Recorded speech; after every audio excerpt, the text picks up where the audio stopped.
বকর সিদ্দিকের বিরুদ্ধে রাসূল রায় দিবেন। এই মুহূর্তে শোনা যায় জিবরাইল আসার ঘন্টা।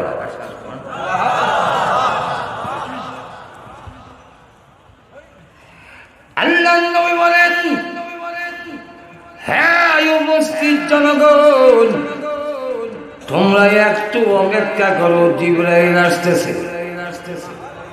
আমার মনে হয় আমার আবু বকরের বেলায় আল্লাহর কোন সিদ্ধান্তে আসতে পারে। ঠিকই জিবরাইল এসে নবীজির কানে কানে বলিয়া, রাসূলুল্লাহ, ইয়া হাবিবাল্লাহ, আল্লাহর নবী গো, আপনি রায় দেওয়ার আগে কোরআনের আয়াতটা শুনুন, তারপরে রায় দিবেন। আয়াত কি? لقد سمع الله قول الذين قالوا إن الله فقير ونحن أغنياء।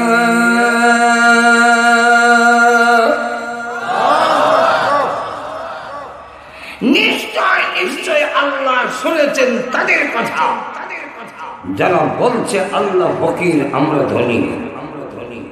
এই কথা যারা বলছে স্বয়ং আল্লাহ নিজে শুনছেন। হে আল্লাহর নবী, আবু বকর সিদ্দিকের কোন সাক্ষী নাই বলে আপনি রায় দিতে যাচ্ছেন আবু বকরের বিরুদ্ধে। এই আয়াত নাযিল করে আল্লাহ জানায়া দিলেন আবু বকর সিদ্দিকের সাক্ষী বলেন স্বয়ং আল্লাহ।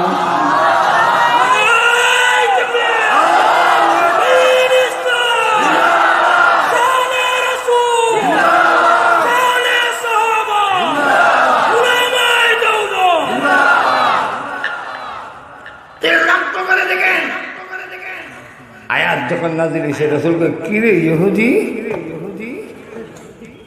কি কইছিলে, তুই গালি দিছ না?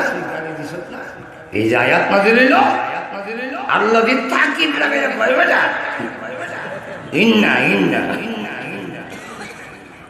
লাকাদ সামিআ আল্লাহু কওলাল্লাযীনা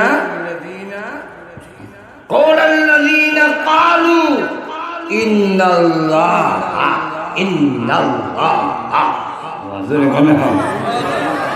নিশ্চয় আল্লাহ, তাকিদ লাগাইয়া কইতেছে নিশ্চয় আল্লাহ শুনছেন। এরা যে কইছে ফকির, ইহুদি তখন কয় আমি কি জানি, তবে আয়াত নাযিল হইল। نستغفره ونؤمن به ونتوكل عليه ونعوذ بالله من شرور أنفسنا ومن سيئات أعمالنا من يهده الله فلا مضل له ومن يضلله فلا هادي له ونشهد أن لا إله إلا الله وحده لا شريك له ونشهد أن سيدنا وسندنا وحبيبنا ومولانا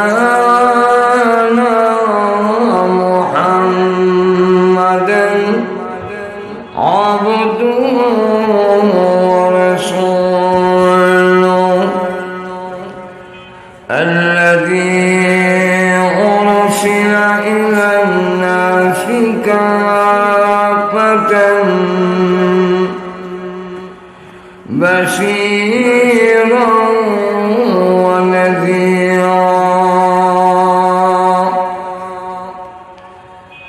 وداعيا إلى الله بإذنه وسراجا منيرا أما بعد فقد قال الله تعالى في كلامه المجيد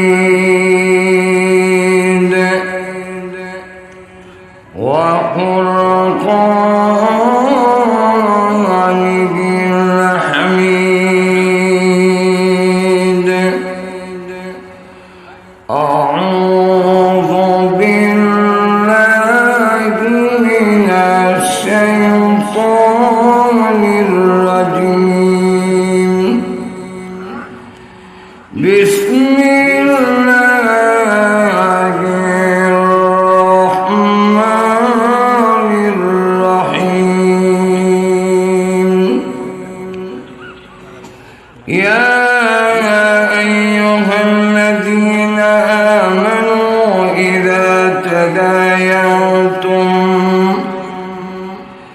إذا تداينتم بدين إلى أجل مسمى فاكتبوه وليكتب بينكم كاتب بالعدل ولا يأب كاتب أن يكتب كما علمه الله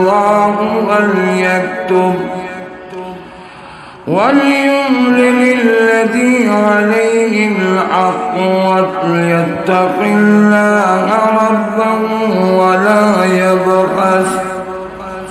ولا يبخس منه شيئا فإن كان الذي عليه الحق سفيها أو ضعيفا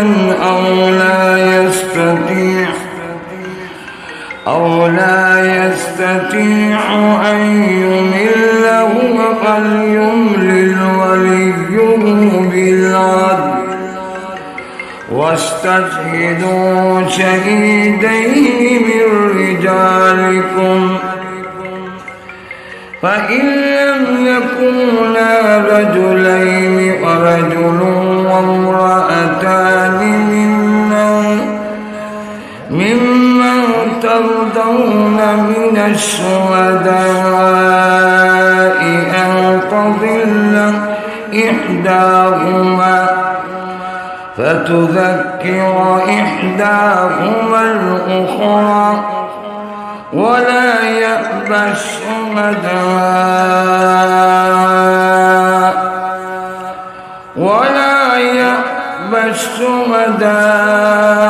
إذا ما دعوا ولا تسأموا أن تكتبوه صغيرا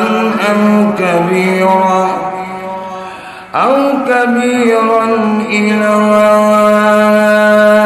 أجله ذلكم أقسط عند الله وأقوم للشهادة وأدنى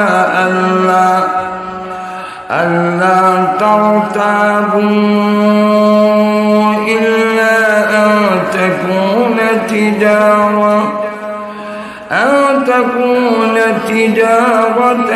حاضرة تديرونها بينكم فليس عليكم جناح ألا تكتبوها وأشهدوا إذا تبايعتم ولا يضار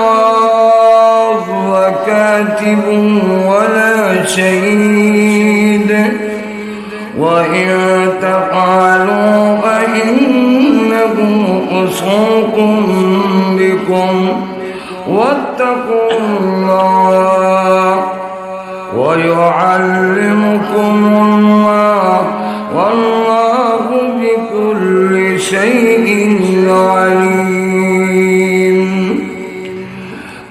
بارك الله لنا ولكم في القرآن العظيم ونفعنا وإياكم بالآيات والذكر الحكيم صلى الله على سيدنا ومولانا محمد وعلى آله وأصحابه وسلم صلى الله على سيدنا ومولانا محمد وعلى آله وأصحابه وسلم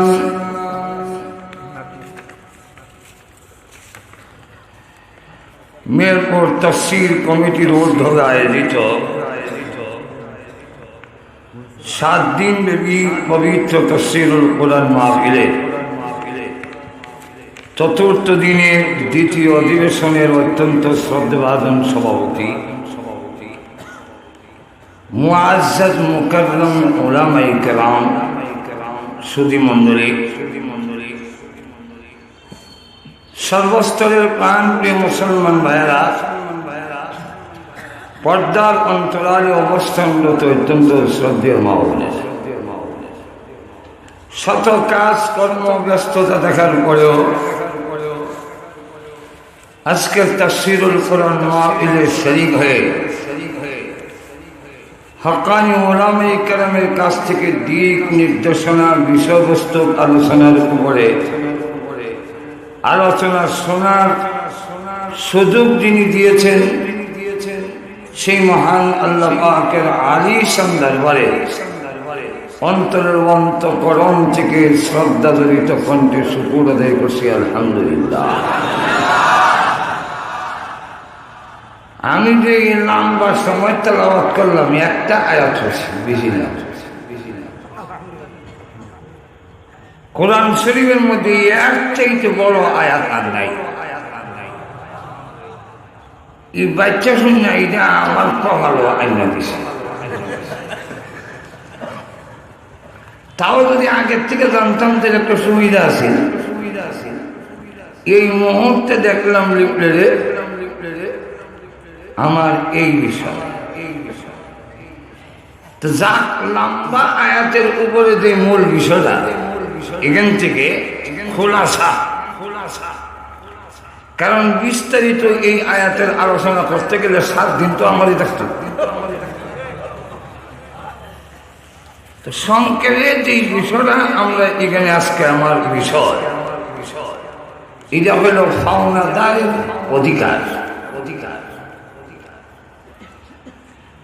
ঋণ এক দলে ঋণ দেয়, আরেক দলে ঋণ নেয়, দুটো দলের অধিকার আছে, খালি পাওনাদার না, দেওনার অধিকার আছে। আল্লাহ ঘুমিয়ে গেছেন। যেমনি ভাবে আল্লাহ কিন্তু এখানে উভয় দল পেছেন। ইয়া আইয়ুহাল্লাযীনা আমানু ইযা তাদায়ানতুম, পরস্পর একের অন্যের পাওনা এবং দেওনা, এক দলে পাইব আরেক দলে দিব, যেরকম ঠিক কিনা। এই দুই দলের পারস্পরিক একটি নির্দিষ্ট সময়ে লেনদেন, এই সম্পর্কে আজকে আমার আয়াতের মূল বিষয়। আপনাদের একটা জিনিস অবগতির জন্য আপনাদের জেহেনে দেয়া রাখি, সেটা হলো একটি মানুষ পরিপূর্ণ মুসলমান ইমানদার হইতে গেলে 5টা জিনিস লাগবে। যেরকম কয়টা আরো যেরকম আপনারা হয়তো ভাবতেছেন নামাজ, রোজা, যাকাত, রোজা, এটা কোনো না। একজন মানুষ যদি 100% মুসলমান হইতে হয়, তাহলে তার জন্য 5টা জিনিস লাগে। এর প্রথম নম্বর, তার নাম হলো আকীদা, বহু বচন হলো আকাইদ। খালি মুসলমান নাম বললেই চলবে না, তার আকীদা পরিপূর্ণ বিশুদ্ধ আকীদা হইতে হবে। যতক্ষণ পর্যন্ত তার আকীদা পরিশুদ্ধ না হবে, বিশুদ্ধ না হবে, মুসলমান দাবি করলেও পরিপূর্ণ মুসলমান হবে না। নম্বর 2, এটার নাম ইবাদত। ইবাদতের আবার প্রকার আছে। আমি ওই দিকে যাবো না। পরিপূর্ণ মুসলমান হইতে গেলে তার মধ্যে 100% আল্লাহর দাসত্ব গোলামি থাকতে হবে। কটা গেল? 3 নম্বর, তার নাম হলো আখলাক। যতক্ষণ পর্যন্ত তার আখলাক পরিপূর্ণ না হবে ততক্ষণ পর্যন্ত সে পরিপূর্ণ একজন মুসলমান হবে না। এটাকে বলা হয়েছে এইভাবে, একটা গড় যদি তার মধ্যে খালি ভিত্তি থাকে, 5টা পিলার থাকে, উপরে ছাদ যদি না থাকে, এটাকে পরিপূর্ণ ঘর বলা যায় না। আমরা ঘুমাই দিয়েছি না, একবার একটা বিল্ডিং করছে শুধু 5টা পিলার করা হয়ে যাচ্ছে। আপনারা কি এটাকে সাউন্ড দিলেন? গলাচ্ছি কথা করে সিলিজ না হয়, সাইলেন্ট হতে রাখেন। আমি দাঁড়িয়েছি, আমিও গলাচ্ছি বাজাত হয়েছি। আমি যেমন আমার মোবাইল গলাচ্ছি বাজাত হয়েছি, কিছু সময়ের জন্য আপনারাও মোবাইল দিয়ে গলাচ্ছি বাজাত হয়। ওয়াশ থেকে গিয়ে বাইরিয়া এরপর দেখবেন কেদা কেদা সিলেছি এখন ঠিক না? এবার বলেন, একটা ঘর যদি 5টা পিলার দিয়ে খাড়া থাকে, ছাদ না দেওয়া হয়, তাহলে এই ঘরকে পরিপূর্ণ ঘর বলা যায় না যতক্ষণ পর্যন্ত ছাদ না হবে। ইসলামের 5টা পিলার ভিত্তির নাম কালিমা, নামাজ, রোজা, হজ, যাকাত। যেরকম ঠিক না? হাদিসের মধ্যে আইছে বুনিয়াল ইসলাম আলা খামসিন। ইসলামের ভিত্তি হইল 5টা জিনিসের উপর। ফাউন্ডেশন। আজকে আমাদের সমাজে যথেষ্ট নামাজি আছে, যথেষ্ট কলিমা পড়ন্য আছে, যথেষ্ট যাকাত দেওয়ান্য আছে, যথেষ্ট আজকে আমাদের মধ্যে হজ করুণার হিরিক মাঝের এখন ঠিক না? রোজা রাখন্যার সংখ্যাও কম না, কিন্তু এরপরও কেন আজকে আমরা মুসলমান পিছে? এর একমাত্র কারণ হলো আমাদের কাছে ইসলামের ভিত্তি আছে, ছাদ নাই। ছাদের নাম হলো আখলাক। ছাদের নাম কি? আখলাক। যতক্ষণ পর্যন্ত আমাদের কাছে ইসলামের আখলাক না আসবে ততক্ষণ পর্যন্ত ইসলামের ঘরটা পরিপূর্ণ হবে না। ইসলাম বিস্তার লাভ করছে ইসলামের আখলাকে। এটাও আমার সাবজেক্টের ভিতরে না, এই জন্য আমি ওই দিকে লম্বা করবো না। কয়টা গেল? 3টা। 4 নম্বর হলো একজন মানুষ পরিপূর্ণ মুসলমান হইতে গেলে তার কাছে এটা মুআশিরাত হইল আপনার চলা ফিরা, উঠা বসা, আদব। এটাও আমাদের মধ্যে আজকে কমতি আছে। 5 নম্বরটার নাম হলো মুআমিলাত, লেনদেন। আমার দ্বারা যদি পরিপূর্ণ লেনদেন সহি না হয়, আমার দ্বারা যদি দেওনা হাওনা ঠিকভাবে আদায় না হয়, তাহলে আমি পরিপূর্ণ মুসলমান হতে পারবো না।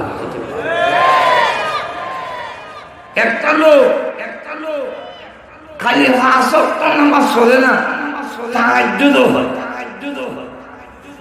ইয়াশরাকও পড়ে আওয়াবিনের নামাজও পড়ে, কিন্তু মানুষের ভাও না টাকা খাইলে আনলে আর দিবার নাম নাই। যদি কোনো দোকান থেকে বাকি খাইতে পারে আর টাকা যদি জমা লাগে, এই দোকানের এই গল্লি দিয়ে আর যায় না। তাহলে এমন লোক যদি নামাজ পড়েও তার নামাজ মানুষের লেগে হলো, তাহাজ্জুদ মানুষের লেগে পড়ে, এরশাদ মানুষের লেগে পড়ে, আওয়াবিন মানুষের লেগে পড়ে, নিজের লেগে না। কেন? আল্লাহর নবী বলেন, ও সাহাবীরা, বড় কিয়ামতের দিন সবচেয়ে কে বেশি অসহায় হবে? সাহাবীরা বলেন, ইয়া রাসূলুল্লাহ, ইয়া হাবিবাল্লাহ, আল্লাহর নবী গো, যার নামাজ নাই, কোরআন তেলাওয়াত নাই, রোজা নাই, হজ নাই, নেকি নাই, কিয়ামতের দিন সবচেয়ে ওই লোকটা বেশি অসহায় হবে। আল্লাহর নবী বলেন, না, যে লোকটা তাহাজ্জুদ করে, আওয়াবিন ইরশাদ করে, তাহাজ্জুদের নামাজ পড়ে, সবগুলো নেকি ঠিকঠাক আছে, কোরআন তেলাওয়াত বেশি বেশি করে, কিন্তু মানুষের পাওনা দেয় না, কিয়ামতের দিন ওই লোকটা সবচেয়ে বেশি অসহায় হবে। কারণ 3 পয়সার বিনিময় 3টা পয়সা দেয় নাই। এই 3 পয়সার বিনিময় কিয়ামতের দিন তার আমল নামাজ থেকে 700 রাকাত নামাজ দিয়ে দিতে হবে। এইভাবে দেখবে, এই দোকান থেকে খাইছে দেখা যায় না, অমুকের কাছ থেকে ঋণ আনছে আর মনই নাই। আবার যদি স্মরণ করে দেয় কদিমনে, একটু যদি পাওয়ারফুল হয়, গোষ্ঠীর লোক যদি বেশি থাকে, লাঠির জোর যদি বেশি থাকে, দল যদি আবার সরকারি দল হয়, তাহলে তার কাছে তো ভাওনার টাকার কথা কখন হয়ে যায় না।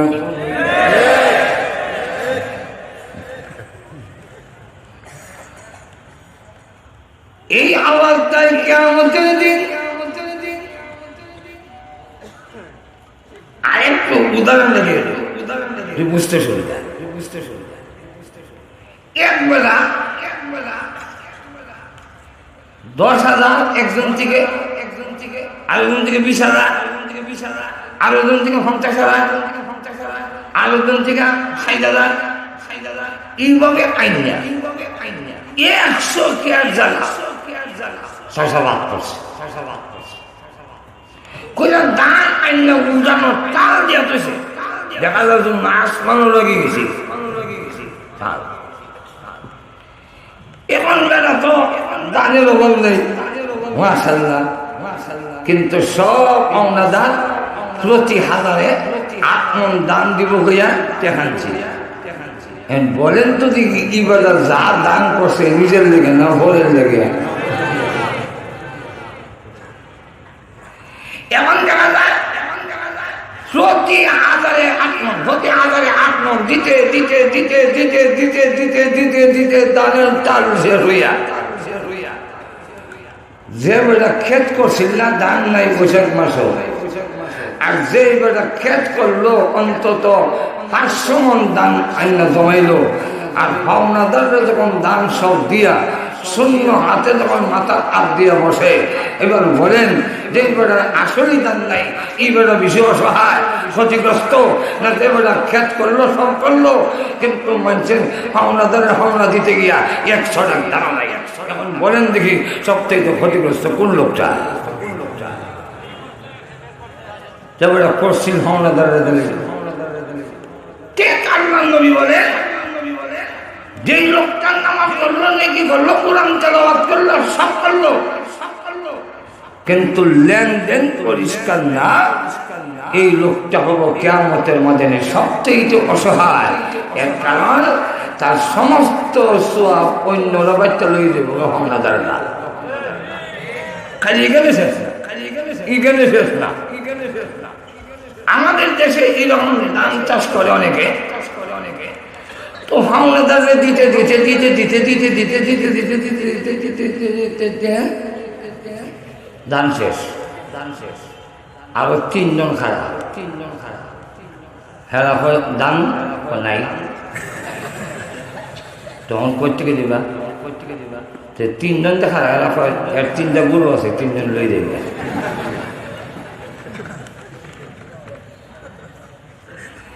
এবং ধান তো নিচে ওই গরু হয়ে গেছে, লাঙ্গল জ্বর সহ।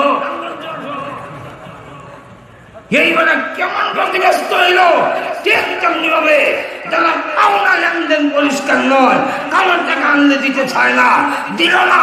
আর কিয়ামতের দিন প্রতি 3 পয়সার বিনিময় 7 টাকা ইবাদত কবুল হয়েছে দিতে হবে, দিতে দিতে দিতে দিতে আরো 3 দোকান মিরপুরের শাড়ির দোকান, তারপরে এখানে আরেক ল্যাপটপের দোকান খারাপ। অঙ্কিতা অর্থ অন্তর নিকে নাই, তবু ওই দোকানদারের গুনার গাছটি মাথা দিল। এখন এই গুনার গাছটি মাথা তুলে যদি দান নেওয়া লাগে, তো যারা ফলের পয়সা মাইরা খায় এরা হালত কি থাকে? মাজরে বলতে আরো জোরে কান, আরো জোরে। তাহলে জনগণের রাস্তার কাম করবো কইয়া যে টাকা আনছিল, জনগণের কাম না করে ক্ষেত্রে করেছে। এর অবস্থা কিয়ামতের দিন কি মাজরে বলতে কি?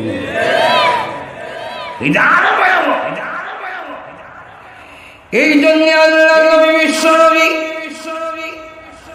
রাহমাতুল লিল আলামিন কারো জানাজা পড়াইতে গেলে তখন তিনি বলতেন আলাইহি দাইনুন, তার উপরে কি কোনো ঋণ পাওনাদার আছে?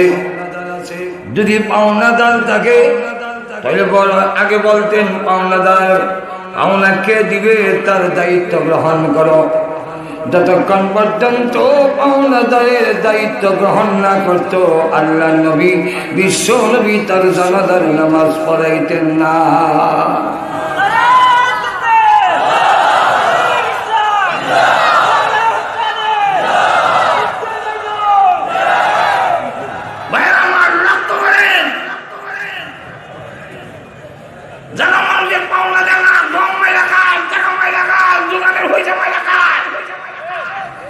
এদের জানাজার নামাজ লাখ লাখ লোক পড়লেও কোনো 2 পয়সার কাল হবে না।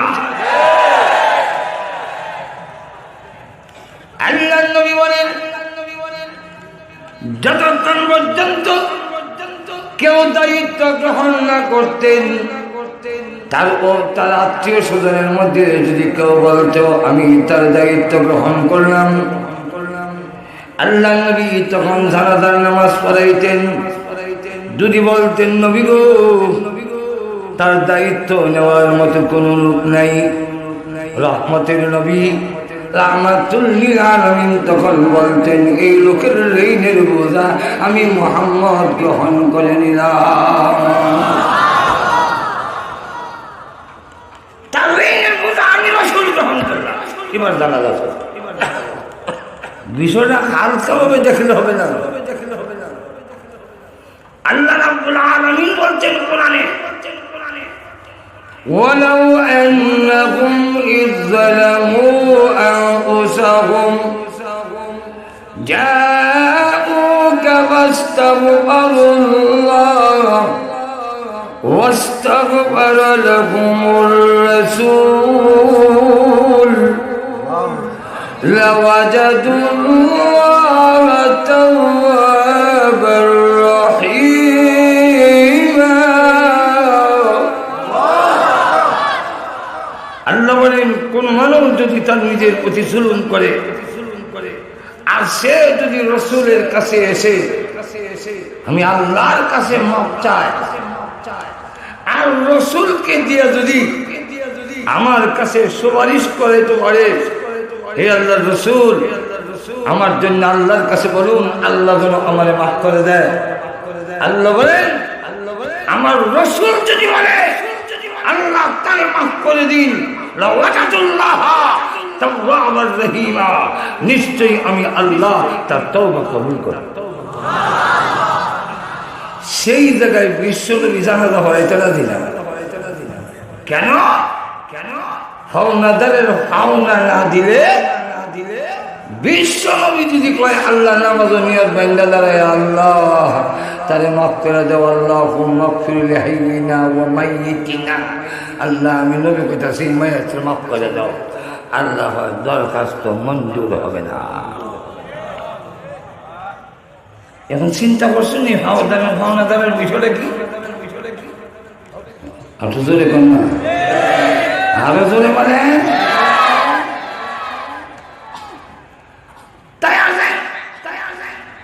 আজ আমাদের মুসলমানের মধ্যে রেইন দিতে রাজি হয় না। কেন? যাদেরকে রেইন দিবেন, হ্যাঁ রেইন দিয়া সারলে নেই বড় কাকতে মিনতি কইরা, কিন্তু এর হলে বাড়ি সামান দিয়েও হেরে লাগল হল।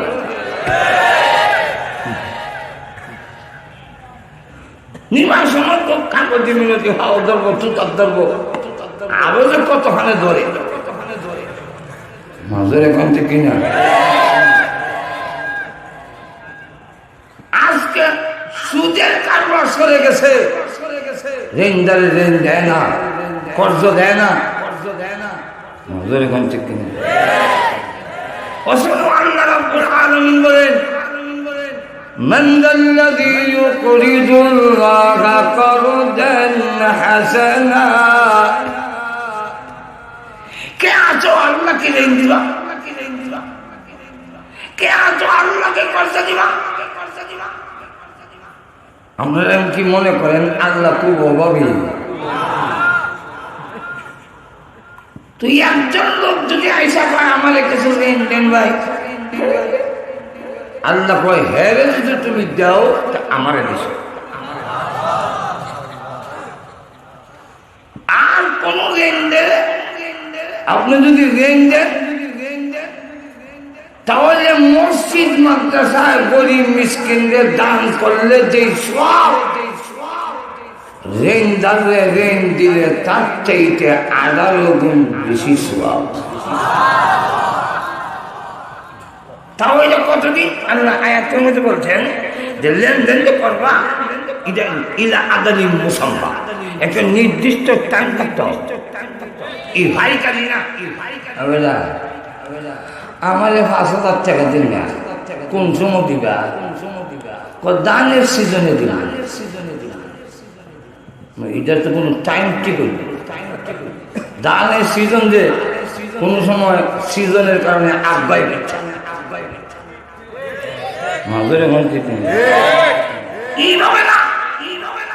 একটা টাইম নির্ধারণ করতে হবে। আমাকে দেন, আজকে জানুয়ারি 27 তারিখ 5,000 টাকা আমাদের কর্জ দেন, আমি আপনাকে ফেব্রুয়ারি 27 তারিখ দেবো, নির্দিষ্ট করে রেল নিতে হবে। আর শুধু দেখুন আপনিও জিজ্ঞাসবেন কোন সময় দিবা, লাগামহীন না,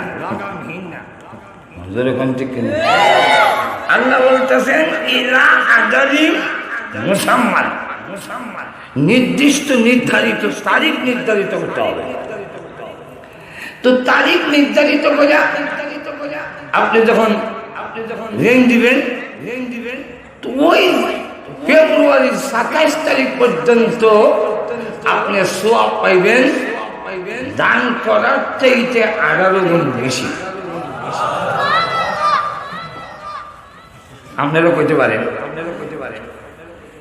যে দান করলে এটা একবারে দেওয়া হয়, আর ঋণ দিলে খাওয়ার আশায় দেয়, আবার দিব। এবার আমারে বলেন আপনারা দান করার চাইতে ঋণ দিলে সবটা কিছু রকম এটা তো আমার আসলে ধরে ঠিক না? আপনি নির্দিষ্ট টাইমের ভিতরে না দিতে পারলে নির্দিষ্ট টাইম পর্যন্ত জানুয়ারি ফেব্রুয়ারি 27 তারিখ পর্যন্ত আপনি যে তারে দিছেন এর ভিতরে আপনি সওয়াব পাইবেন দানের চাইতে 18 গুণ বেশি। অথচ দান দিলে আর মানে একবারে দাঁড়ায়, আর কর্জা ঋণ দিলে চেহারা আবার হইল। এই সবের অত বেশ কম কেন হইল? আমার তো আসলে ধরে না। দেখেন ইসলাম কারে কয় এখান থেকে বুঝা যায়, এবার কয়েছে বুঝা যায় না, বুঝা যায় না ঠিক কিনা? এই জিনিসটা বুঝতে গেলে ওলামায়ে কেরাম লাগবে। সুতরাং ওলামায়ে কেরাম ছাড়া দিন চলবে না, চলতে পারে না। ইঞ্জিনিয়ার, মাস্টার, ডাক্তার দিয়া দাওয়াত তাবলীগ চলবে না, চলবে ওলামায়ে। এখন ইদার পার্থক্য বলেন আমার দৃষ্টিতে আমরা যে দেখি, আমি একবারে 5,000 টাকা দিলাম গরিব রে, এটা একবারে দিলে ফাইতাম না। আর ঋণ দিলাম এটা ফার্ম, এটার মধ্যেও তো সব কেনা ঠিক না? এটার কারণ হইল আপনারা যদি আমাকে দেন 5,000 টাকা, হুজুর আমাকে দিলাম, খাইলেন, রসগোল্লা খাইয়েন, নিমকি খাইয়েন, সানাসুর খাইয়েন, সাহান খাইয়েন। আপনি যে আমার 5,000 দিছেন, আমার পকেটে আরো 10,000 আছে। আপনার টাকার কোনো গুরুত্ব নাই।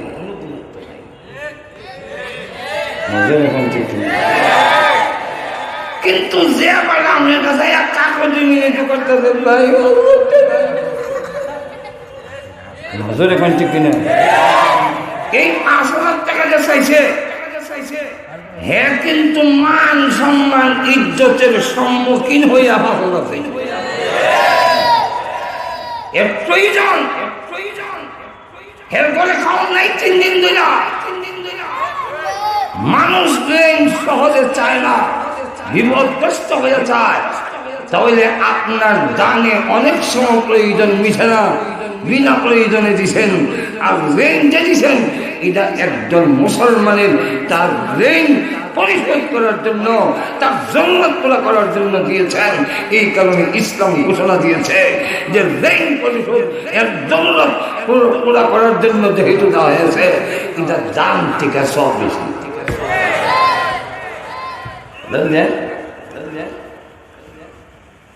আল্লাহ এই জন্য আল্লাহ বলছেন আমারে দাও। এই কথা মনে করেন না আল্লাহ গরিব। এই আয়াত নাজিল হয়েছে বলে এক ইহুদি আরেক ইহুদিরে কয়, শুনছো কি? এতদিন তো আমরা জানতাম মুহাম্মদ ফকির, এখন থেকে তো দেখি মুহাম্মদের আল্লাহও ফকির। কেমনে কেমনে কোন মুহাম্মদের আল্লাহ আমার কাছে ঋণ চায়? ঋণ যে চায় কিন্তু অরবি, যার কাছে চায় তারা কিন্তু ধনী। আরো জোরে বলেন। তাহলে আল্লাহ যখন চাইছে আল্লাহ তো অরবি।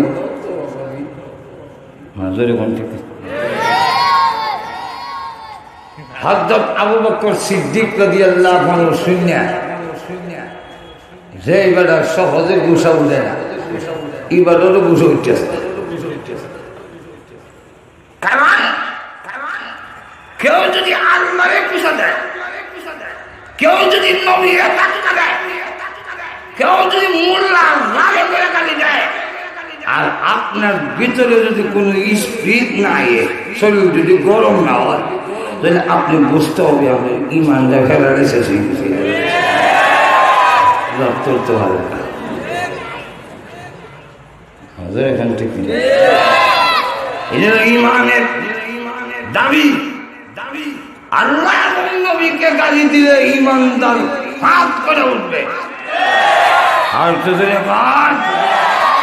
আমাকে ব্যক্তিগতভাবে কিছু বলতে পারেন মান্য, কিন্তু আমার আল্লাহকে গালি দিলে আমি সহ্য করবো না। হযরত আবু বকর সিদ্দিক রাদিয়াল্লাহু আনহু কাছে গিয়া ঠাস করে মারছে তাপ্পুর খাইয়া হ্যাঁ নিচে বলে আছে। হযরত আর পাশে ডাক্তার সিঁড়ি উঠতেছে তো হযরত ওমর রাদিয়াল্লাহু আনহু দাঁড়াই রয়েছে, আরে হযরত আবু বকর উঠলে আর একটা দিত, দুইটা দেওয়ানের নিয়ত করছে। ইসলামের বিধান হইল কেউ যদি মারামারি লাগতে গিয়ে হেফিজ তৈরি জৈন হয়ে যায় অথবা কাটা করে যায়, এই সময় তার উপরে ঝাঁপাইয়া করো না, এটা কোনো বাহাদুরি কথা নয়। এ উত্তাল যুদ্ধের ময়দানে প্রতিপক্ষ দুশ্মনের তরবারি ভেঙে গেছে, সারেন্ডার, আমার অস্ত্র নাই, হ্যাঁ হ্যাঁ যা আছে রাম রাম রাম রাম রাম যা আছে মুসলমান মিলি বাবা। মুসলমান জবাব দেয়, সাবধান, মুসলমান এত কাপুরুষ নয়। মুসলমান তার নিজের প্রতিপত্তি, নিজের প্রভাব, নিজের বাহাদুরি প্রভাব সৃষ্টি করার জন্য লড়াই করে না। মুসলমান লড়াই করে আল্লাহর বরত্ব প্রকাশ করার জন্য। সুতরাং তোর উপরে ঝাঁপাইয়া পড়বো, এই যে কাপুরুষের লক্ষণ। মুসলমান এত কাপুরুষ নয়। নজর এখন ঠিক নেই। আরেকটা তরবারি দিলাম, আর আমরা তাহাজ্জুদ পড়ার আগে আগে চাম ছেড়ে দেয়।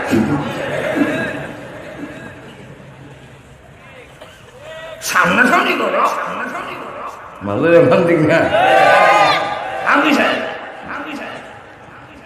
এখন আবু বকর সিদ্দিক রাদিয়াল্লাহু আনহু দাঁড়িয়ে রয়েছে, উঠলে আরেকটা দিত, হে ও বুঝতে লিছে উঠলে তার একটা খাইব, এর লেগে মিরমিরে আসার আবু বকর লড়ে না, উঠে না। আবু বকর সিদ্দিক রাদিয়াল্লাহু আনহু অনেকক্ষণ অপেক্ষা করিয়া চলে গেছে। এই বেদতুমি ইহুদি করছে কি, গুইরা রাসূলের কাছে বিচার দেয়, আপনার সাহাবী আবু বকরের হারিনি আমার সর্দার জৈন হলাই দিত।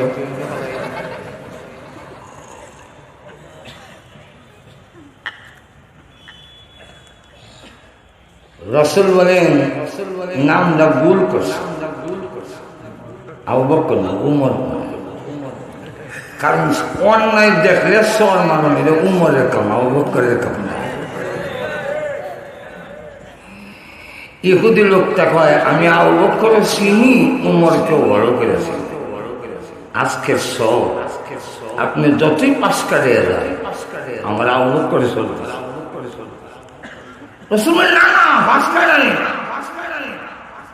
আবু বকরে যদি তোমাকে অন্যায়ভাবে চোট দিয়ে থাকে, এটা ইসলামের কৌল, সঠিক বিচার দেবে, সঠিক বিচার দেবে। এখান থেকে নোটিশ পাঠাইলেন, আবু বকর তোমার নামে কেস হয়ে যাও। হযরত আবু বকর সিদ্দিক রাদিয়াল্লাহু আনহু এসে দেখে এই ইহুদিরা রাসূলের কাছে বসে। আবু বকর সিদ্দিক বলেন, ইয়া রাসূলুল্লাহ, এই দুশমনটা আপনার সামনে বসা, একটা শট দেওয়ার অনুমতি দেন, কারণ আপনার সামনে তো আমরা অনুমতি ছাড়া করি না। রাসূল বলেন, আমি তো বিশ্বাস করছিলাম না, কিন্তু এমনের কথায় বোঝা যায় আগের শর্ত উত্তর নিয়ে দিচ্ছে। আমি নিয়ত করছিলাম দুইটা শর্ত দিতাম, দুইজনের পক্ষ থেকে, একটা আল্লাহর পক্ষ থেকে আর একটা আপনার পক্ষ থেকে। একটা দিশে বলে হেড গেইন হইলে আর ওঠে না, এর লাগে হিদা দিতেছি না, তো হিদা জানাই এখন। নবী বলেন, আবু বকর তুমি তো এত রাত কোনদিন হও না রে আবু বকর, কেন তার এইভাবে দুইটা স্বর দিবে? আবু বকর সিদ্দিক রাদিয়াল্লাহু আনহু বলেন, ইয়া রাসূলুল্লাহ, ইয়া হাবিবাল্লাহ, এই ইহুদি আরেকটা ইহুদির কাছে বলে, আমারে শোনায়া শোনায়া এতদিন জানতাম মুহাম্মদ ফকির, এখন থেকে তো দেখি মুহাম্মদের আল্লাহ ফকির। আমরা কইলাম ধনী, মুহাম্মদের আল্লাহ হলো ফকির। আমরা কাছে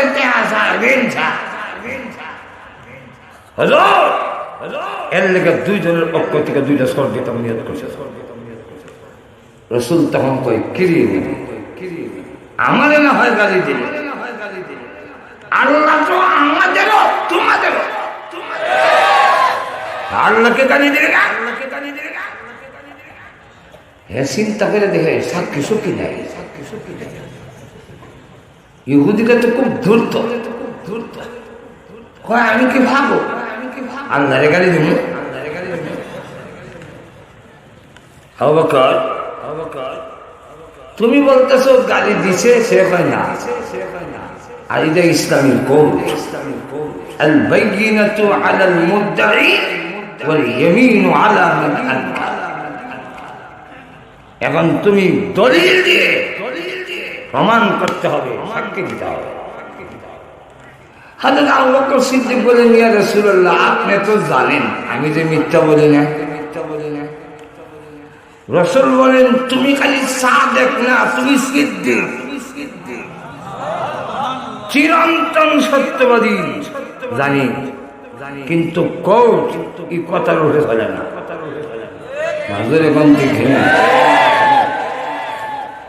সাক্ষী দাও, সামনে তোমার বিরুদ্ধে রায় হবে। আবু বকর সিদ্দিক বলেন, ইয়া রাসূলুল্লাহ, আমি আল্লাহ এবং নবীর ভালোবাসার প্রমাণ দিয়েছি, সাক্ষী আমার নাই। এখন যদি সাক্ষীর অভাবে আমার ফাঁসির রায়, মৃত্যুদণ্ড, আমি রাজি।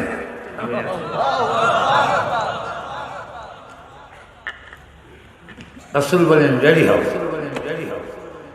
ইসলামী কৌড়ে আবু বকর আর ইহুদি নাগরিকের পার্থক্য নাই।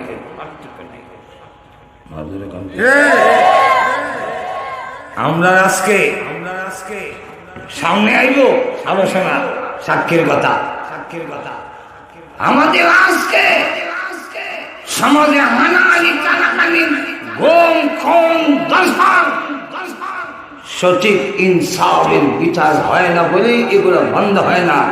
সামনে আরো এমন মারা মারবে, এই দেশের পুরুষ, নারী, শিশু, বৃদ্ধ কারো ইজ্জতের কোনো নিরাপত্তা থাকবে না। এইভাবে যদি চলতে থাকে তাহলে এই সমাজে বাস করার কোনো পরিবেশ থাকবে না। আবু বকর সিদ্দিকের বিরুদ্ধে রাসূল রায় দিবেন। এই মুহূর্তে শোনা যায় জিবরাইল আসার ঘন্টা।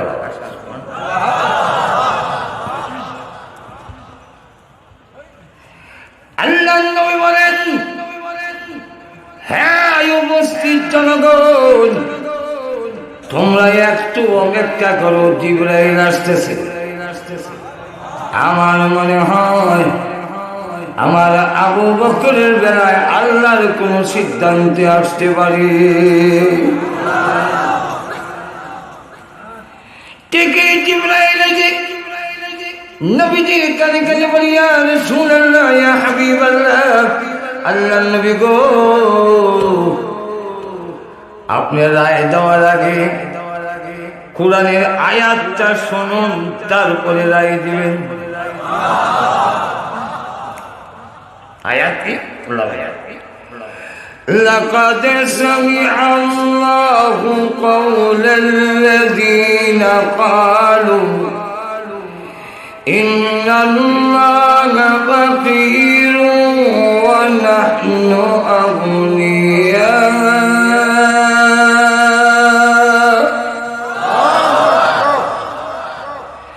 নিশ্চয় আল্লাহ শুনেছেন তাদের কথা যারা বলছে আল্লাহ ফকির, আমরা ধনী। এই কথা যারা বলছে স্বয়ং আল্লাহ নিজে শুনছেন। হে আল্লাহর নবী, আবু বকর সিদ্দিকের কোন সাক্ষী নাই বলে আপনি রায় দিতে যাচ্ছেন আবু বকরের বিরুদ্ধে। এই আয়াত নাজিল করে আল্লাহ জানায়া দিলেন আবু বকর সিদ্দিকের সাক্ষী বলেন স্বয়ং আল্লাহ।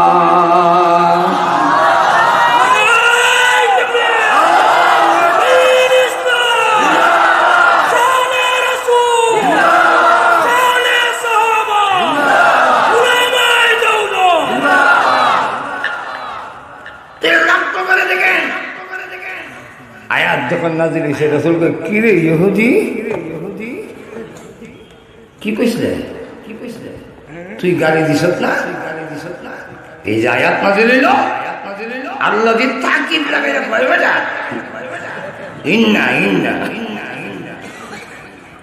লাকাদ সামিআ আল্লাহু কওলাল্লাযীনা ক্বালু ইন্নাল্লাহা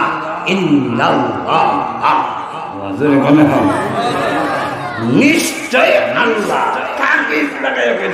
নিশ্চয় আল্লাহ শুনছেন। এরা যে কইছে কি ইহুদি তখন কয় আমি কি জানি এইভাবে আয়াত নাজিল হইল।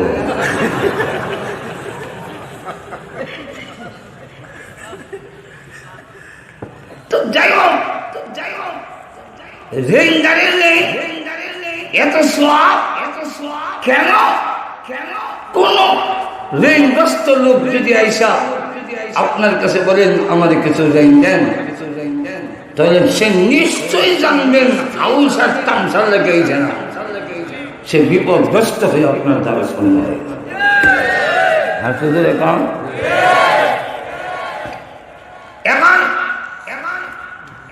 এই ঋণ যে দিবেন ইসলাম আবার ফেব্রুয়ারি 27 তারিখ দিব কইছি, কিন্তু হ্যাঁ করতে পারছে না। ঠিক না? আয়াত চাষা আজি শাহ আজি আর দুনিয়া সব তো পয়সা লোক মজুর এখন ঠিক না? আয়াত চাষা 27 তারিখ তো দিতারছি না বাবা, দিতারছি না, একটু টাইম দিবেন। আল্লাহর রসুল জানাই দিয়েছেন টাইম দেওয়া ওয়াজিব আর মাফ করে দেওয়া সুন্নত। হাদিসে 5,000 টাকা নিচলে জমা বই করে দিলেন দাদাকে, ঈদ হইল সুন্নত। আর সম চাইলে সম দেওয়া, কিন্তু এখানে ওয়াজিবের চাইতে সুন্নতের ফজিলত বেশি। না আসতে কই 3 আঙ্গুল যাইছি ঘুমাই দিচ্ছেন না আপনারা? কয় আঙ্গুল? 3 জায়গায়। কয় জায়গায়? আর সুযোগে কর না কয় জায়গায়? সুন্নতের চাইতে আমার সাথে কন সুন্নতের চাইতে, আরে ওয়াজিবের চাইতে সুন্নতের ফজিলত বেশি। ফরজের পর হইল ওয়াজিব, এরপরে সুন্নত, কিন্তু 3 জায়গায় সুন্নতের সব বেশি। এর মধ্যে একটা জায়গা হইল যদি রেঞ্জ দিতে হয় না নির্দিষ্ট তারিখে যদি সে টাইম চায় তাহলে টাইম দেওয়ান ওয়াজিব আর মাফ করে দেওয়ান সুন্নত। টাইম দেওয়ার সেটা মাফ করে দেওয়া ফজিলত বেশি। এরকম 2 নম্বর জায়গা সালাম দেওয়ান সুন্নাত আর উত্তর দেওয়ান আরো জোরে সোয়াব কোন জাত বেশি? জব দেওয়ান না সালাম দেওয়ান? বইয়ে দেখেন খালি আমার সালাম দেখবো আমি উত্তর দিতাম না, আমি দিতাম না, মানে এর অর্থ হইল সব সালাম করা সুন্নাত, জবাব দেওয়া ওয়াজিব। এই জায়গায় ওয়াজিব এসে যে সুন্নতের সব বেশি, সালামের জবাব দেওয়ার থেকে সালাম করার মধ্যে ফল। 3 নম্বর আরেকটা জায়গা হইতাম না, ওয়াক্ত আরম্ভ হইলে নামাজের জন্য উযু করা ওয়াজিব।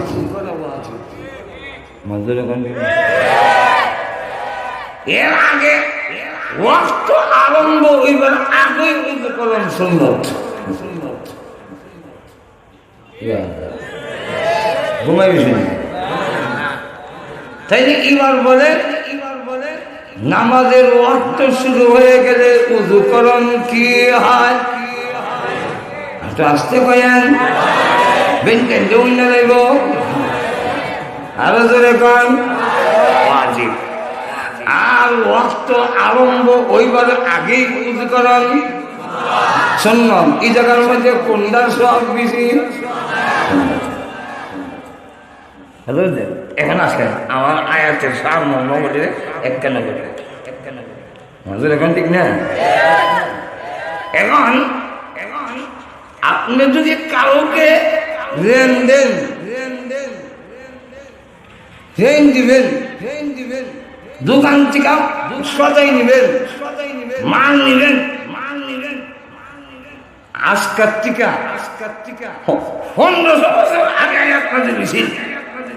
কোরআনের আয়াত কত চিরন্তন লক্ষ্য করে দেখে, আল্লাহর বিধান সার্বজনীন, সর্বকালের জন্য প্রযোজ্য। যেরকম ঠিক কিনা? দুনিয়ার সকল পরিবর্তন হয়, কিন্তু আল্লাহর বিধান পরিবর্তন হয় না, সর্বকালের জন্য প্রযোজ্য। দেখেন না, ইংরেজের সালাম দেয় 4 বার বদলে। সকালে দেখা হইলে গুড মর্নিং, 12টা পর্যন্ত চলে, এরপরে চলে 12টার পরে কেমন লাগে গুড আফটারনুন, এটা আবার 4টা পর্যন্ত চলে, এরপরে আর চলে না। এরপরে বদলে আবার গুড ইভিনিং, ঈদের সন্ধ্যা পর্যন্ত চলে, এরপরে আর চলে না।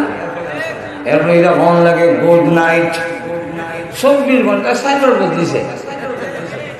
আমরা সমাজের সালাম একতরফা, খালি বউয়ে জামাই হওয়া ধরে খবরে জামাই চিন্তা করতো না, খালি মৌরিতে হওয়া হিসাবের হওয়া খবরে হিসাবে চিন্তা করতো না। কি সালাম একতরফা, এটা যদি সবের কাম হয় তো ফিরেরও দরকার, মুড়িদেরও দরকার, জামাইয়ের দরকার, বউর দরকার। তো বউ যদি আপনার হওয়া ধরে এমনি হয়, তা আপনার তো বউর হওয়া ধরে বোঝাচ্ছে যে ওয়ালাইকুম সালাম।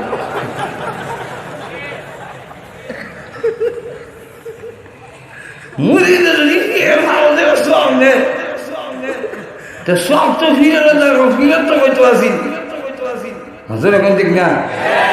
আপনি যদি সাহস করে মুড়িতে কইতারেন বাবা 29 দিন আমি সব নিলাম, আমার জন্য মুড়ির মানুষ, আমার সবের দরকার বেশি, আপনি তো আপনার বেশি লাগতো না, তো কম ওই করেন। 29 দিন করলাম আমি, আর 1 দিন বাকি আছে মাস ফুলাইতে, আপনি করেন 1 দিন। তখন দেখবেন চিৎকার দিয়া চিল্লি দিয়া বলবে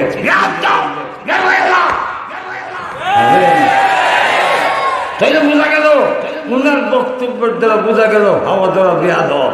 তাহলে আমি 1 দিন পড়ার কারণে যদি আমি বেয়াদব হই, 29 দিন যেই ভিড়ে মুড়িতে দিয়ে হাওয়া খালি আতায়, এটা 29 নম্বরের বেয়াদব।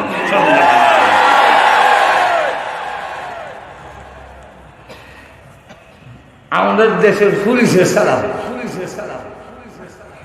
আবার উফরে দেয়, আবার নিচলাইটা দেয়। আমি নিতে দেয়, এমনি দাও, নিষেধা দাও দরকার নাই। পরে চিন্তা করলাম না, এটারও অর্থ আছে। কি অর্থ? যতদিন ক্ষমতায় আছে এতদিন উপলব্ধা, যেদিন ক্ষমতা থাকবে না ইয়াদ রাখেন ওই নিষেধটা।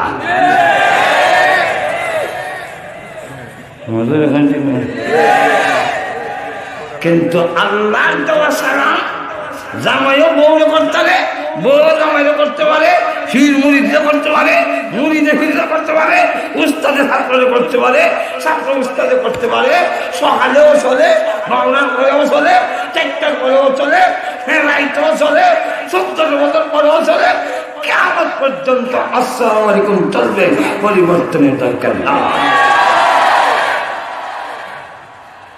লক্ষ্য করে দেখেন, আল্লাহ পাক আয়াতের মধ্যে আজকের থেকে ১৬০০ বছর আগে আয়াত তাদের তখন লেখা জানতই না, খুব কম লোক লেখা জানত, ওই সময় নির্দেশ দিছে ইয়া আইয়ুহাল্লাযীনা আমানু ইযা তাদায়ানতুম বিদাইনিন ইলা আজালিন মুসাম্মা ফাকতুবু।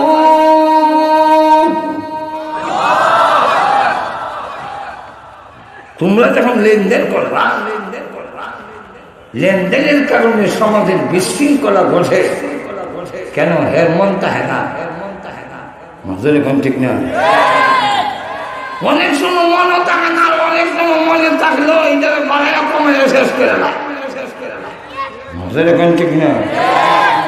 শান্তির শৃঙ্খলা রক্ষার জন্য কোরআনের নির্দেশ, এই ইমানদাররা তোমরা যখন লেনদেন করবা তখন প্রথম নম্বর হলো লেনদেনটা লেখা রাখবা।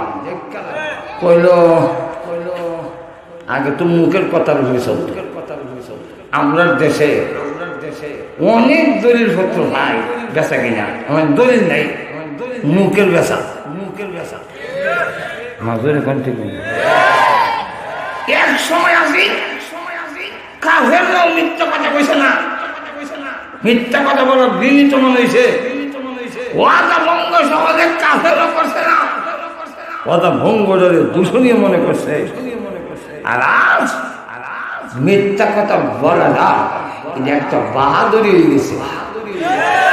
আমি তো আর ওয়াদা ভঙ্গ করা এটা রাজনৈতিক কালচার হয়ে গেছে। আমি তো জোরে কম, এটা পলিটিক্যাল ওয়াদা, পলিটিক্যাল জোরে কম ঠিক না। একবার 4 মিনিট দাঁড়ায় বলতেছে, ভাই আমাকে যদি আপনারা 4 মিনিট নির্বাচিত করেন তাইলে আমি মিরপুর থেকে ওভার ব্রিজ দিয়া ফ্লাইওভার দিয়ে একবারে চেষ্টা করে নিয়ে নামাই জিজ্ঞাসা করে এটা তো মন্ত্রী হইল তাই না, এই কথা কেন বলেন? বুঝবেন না, আমরা বুঝতাম না, কারণ এরা জানে মোল্লারা দুকাবাজি বোঝে না, মাজরে কমছে কিনা হ্যাঁ বুঝে না। আমি আলাদা লাখ মানুষের বুঝাই, এটা বুঝতাম না কেন, ঠিকই বুঝে, কিন্তু এটার অর্থ হইল বুঝবেন না, দুকাবাজি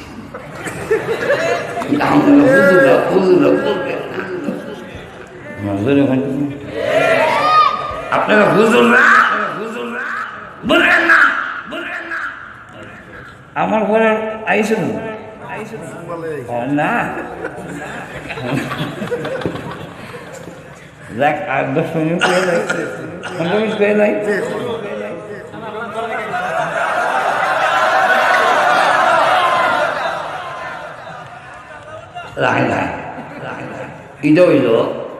এক নম্বর হইল অন্য কোন বক্তা আসলে এই সময় সিদ্ধান্ত নেই, নিয়ম না, ওই যে আটকান দিয়ে ওয়াজ দিতেছে এটার পরিপন্থী একমাত্র।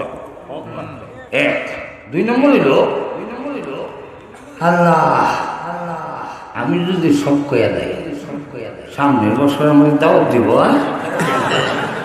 আপনারা সাইননি মিসগুলোর তফসির কমিটি সামনের বছর আমাদের দাওয়াত দেব, 7 দিন তাহলে কিছু থাকতে হবে। তবে আমার যে আতারা এক আয়াতে কোরআনের এর থেকে বড় আয়াত নাই, 1 পৃষ্ঠায় 1 কথা, ইদার মোটামুটি বিষয়টা তো বলি তো ধরে কোন দেখে না 10 মিনিটের ভিতরে 15 মিনিটের ভিতরে গুছাই না ধরে কোন দেখে না এখন আগের আমলে অনেক আছে মুখের উপরে চলছে কিন্তু পরবর্তীতে তার সন্তানের মধ্যে আইয়া বাবাদের মুখে মুখে বেচ্ছিল যেমন স্বীকার করে হারা ধরে কোন দেখে না এই কারণে আল্লাহ রাব্বুল আলামিন বলেন ইলা আদালি মুসাম্মান ফাকতুবুহু লিখতে রাখো বলে হুজুর যদি কই হাজী সাহেব লেখেন হাজী সাহেব কইব আমাদের অবিশ্বাস করছে বলে হ্যাঁ আল্লাহর রাসূল বলেন যখন লেনদেন করবা তোমার ভাইয়ের সাথে করো বাসের সাথে করো বোনের সাথে করো আপন লোকের সাথে করো এমনভাবে করবা তা আমালু কাল আজানির এমনভাবে তুমি লেনদেন করবা যে ইবাদত জীবনে ছিল না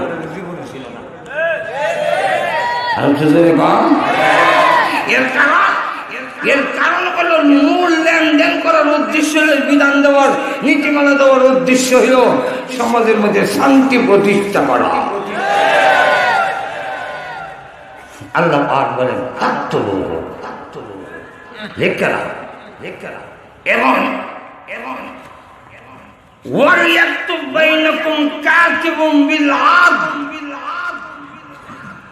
তুমি জায়গা দিয়া লেখাইবা এই লেখাইনারা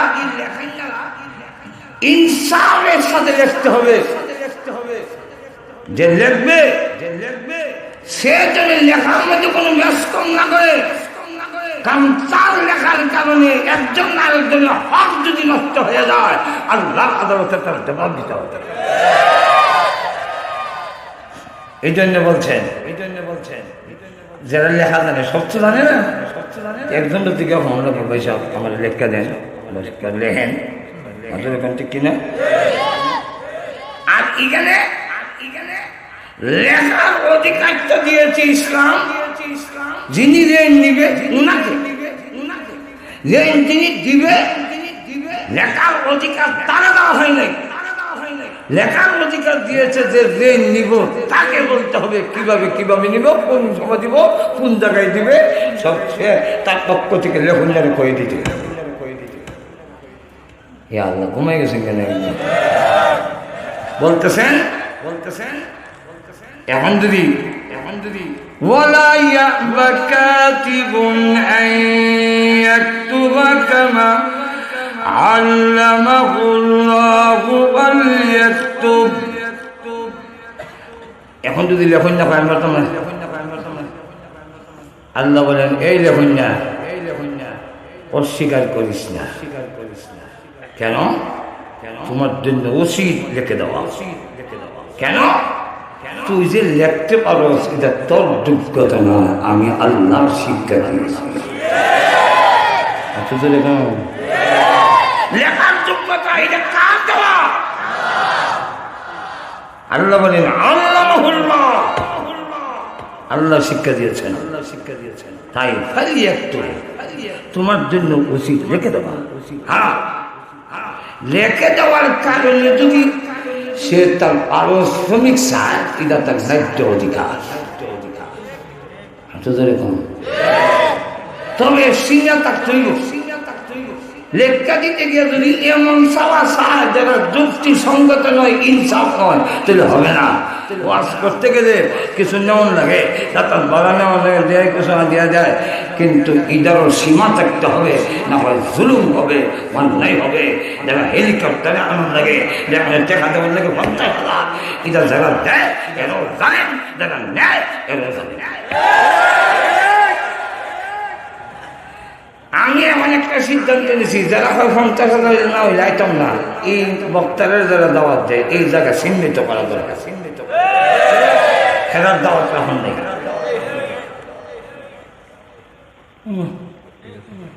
ঘুমে গেছেন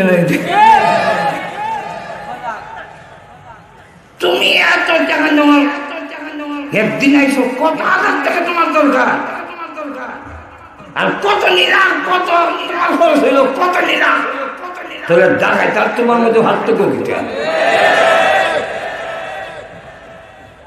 মাজুর এখন ঠিক না একটা রাখ দুষ্কারী হারান না আমরাও আছে আমরা আনি গে এটা যাক তবে একজনে যেহেতু লেখবে শ্রম দিবে সে যদি আমার পারিশ্রমিক দিতে হবে এটা তার ন্যায্য অধিকার।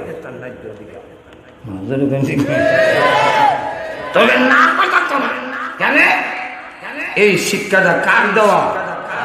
আরো ধরে বলেন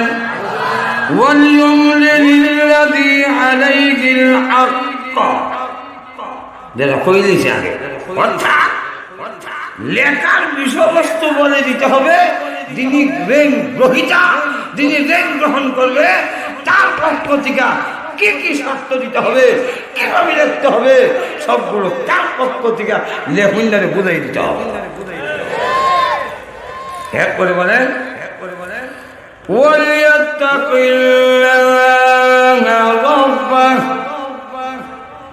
লেখুন না এই কথা বিশ্বাস করে লেখুনদারে দিছে, এমন লেখুনদার লেখা দিত জায়গা সারা ঢুকাই দলিল লেখতেছে।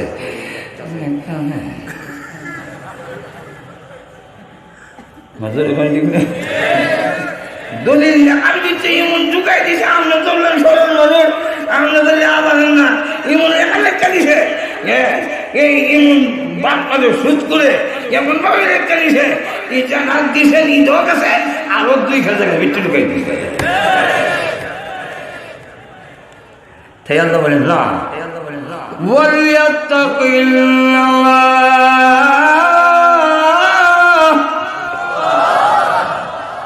তুমি তোমার রবকে, তোমার আল্লাহকে, যিনি তো আমাকে লালন পালন করছেন, রব আনছেন কেন? আরে ব্যাখ্যা তুমি তেমনি তাক সব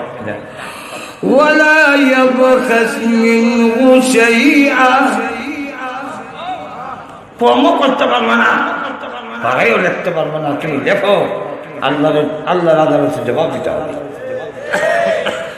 فإن كان الذي عليه الحق سفيها أو ضعيفا أو لا يستطيع أن يمل فليملل ولي بالعدل। মোটামুটি কথা হইল যে বেটা লেখাইব এই বেটা শুধু বাচ্চা, এর বাপ হয়ে গেছে হে তিন মাজুর এখন ঠিক নেই, কতবার বিয়াত করলে কিন্তু হারিয়ে ঘুমে গেছে আসে না এরকম দম সব করতে গেছে ব্যাকল মনে হইলে যদি আর তোমার এর জায়গায় আল্লাহ তোমার কি আমাদের দিন বাসারে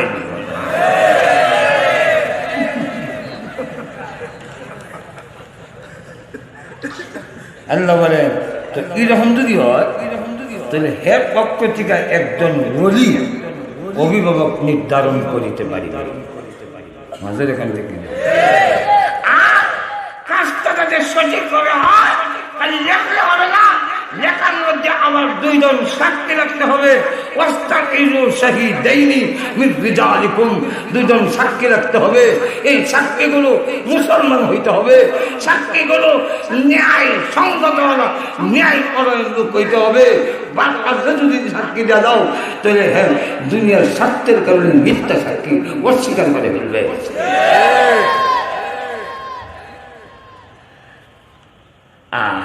যদি 2 জন বেড়া না হওয়া যায়, এক বেলা হওয়া যায়, কথা হইলে আরেক বেদি রাখলে হইতো না, পছন্দ মতো 2 বিধি রাখতে হবে।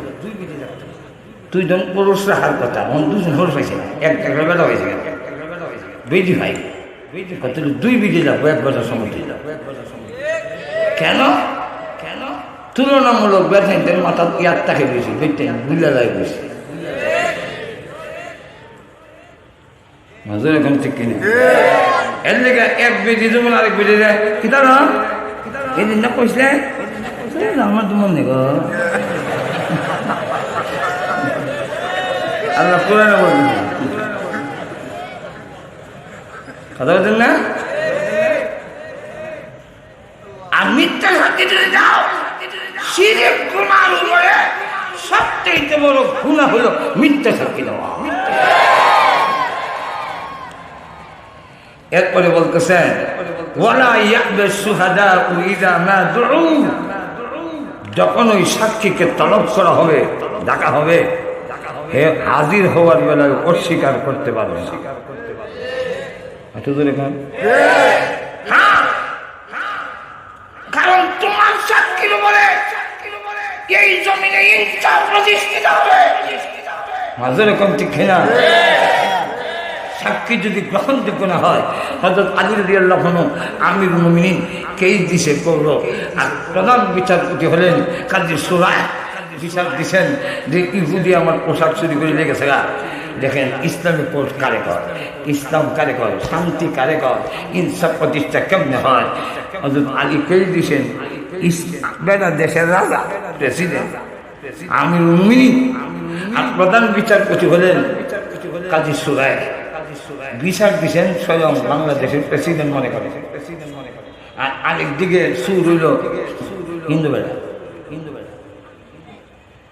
কোর্ট যখন হাজির হয়েছে, হযরত কাজী বললেন, হে হাসানের বাপ আলী রাদিয়াল্লাহু আনহু বড় ছেলের নাম হাসান, ইয়া আবাল হাসান, এই জিজ্ঞাসা, এই ইহুদি অমুক নাম, দাঁড়া এবার বলেন, সাক্ষী দেন,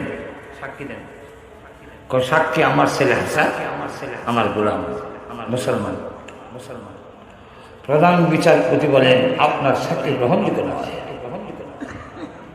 হযরত আলীর দৃষ্টিতে গ্রহণযোগ্য, কিন্তু বিচারপতির দৃষ্টিতে নিজের ছেলে, নিজের গোলাম, সাক্ষী গ্রহণযোগ্য নয়।